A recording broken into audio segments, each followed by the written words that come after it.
You can see the world you brought to life. To life. To life. What are you waiting for? 50 Shades Freed is the final installment in the Kinky trilogy, based on the best-selling novels by E.L. James. Once again, we follow Christian Grey and Anastasia Steele's passionate relationship, which involves quite a few sex scenes.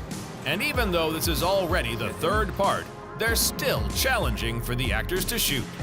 They do not get easier as it goes on, but having the relationship that I do with Jamie does make it feel safe, and I trust him and it's familiar, so we know how to work with each other in that environment. They were quite clever about how they filmed the sex stuff, and they do it all out in what, like, the red would be in the red room for a week or a week and a half or whatever, and do all the red room stuff at once, so that you could sort of build yourself up to that emotionally and physically, even, you know, knowing that red room stuff, you know, Dakota and I probably be in the gym a little bit more, knowing that we're the red room, yeah, all that stuff's coming up, you know.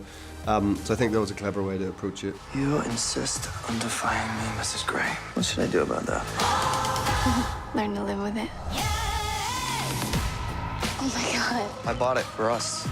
Christian, This is the architect. I'm going to build you a fabulous house.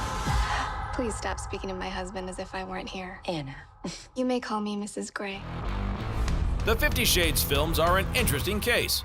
Critics completely dislike them, while the fans are really enthusiastic. The three movies combined have already raked in over $1.2 billion and counting. These movies are very much made for the fans, you know. I think we sort of said that from day one, you know. I think there's probably lots of people who weren't fans of the books, who don't get the movies, who aren't into them, who think they're silly or they're too provocative or too sexy, whatever it is. But they are made for the fans, and fans really care about these two characters and what happens to them and the world that Eric has created. So yeah, it's very much for the fans, and you just sort of want to leave them happy, and hopefully we've done that. Don't ask me Look out your window. what you know is true. I'm taking you away for the weekend. You own this? We own this. Oh, I love your precious heart. I just can't believe this was my life, that I get to live with you. It meant nothing to me before you. This film has an abundance of very racy scenes, and although that's very much the unique selling point of the series, there's also a plot.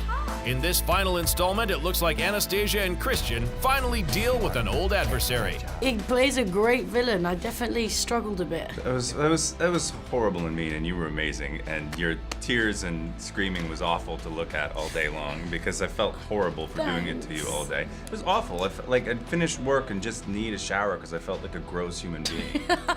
The final conclusion of the 50 Shades franchise is now available, so make sure you don't miss out. How the hell are you, Anna? Jack, what do you want? We're being followed. Like what you see? Subscribe to our channel for more exclusive clips.